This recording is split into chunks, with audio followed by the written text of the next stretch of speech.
So, you want to install Yuzu onto your PC? It's real simple.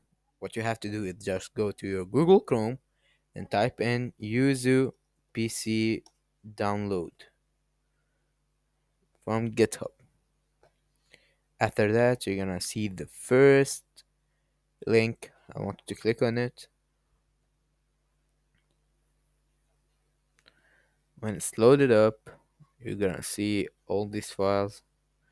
So you have the license, the GitHub, the CI, and everything else. So in our case, you're just gonna go down until you see download. Okay, so you're gonna click on downloads,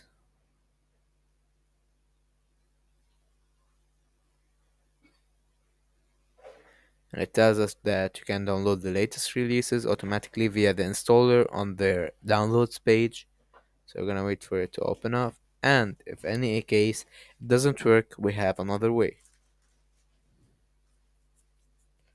So let's wait for it. It's gonna take a bit of time because the files are big. So in the meantime, let's try another way. So we're gonna type in Yuzu PC download, but this time you're gonna go to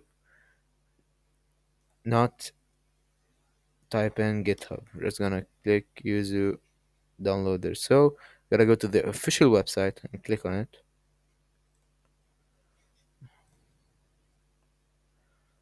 And you can see here there is download for Windows or download for Linux or download for Android. So in this case, we are using Windows. So we're gonna click on that. Just gonna start downloading automatically, just like you can see here. And the second it's uploaded or downloaded, you can install it on your PC and you should be all done.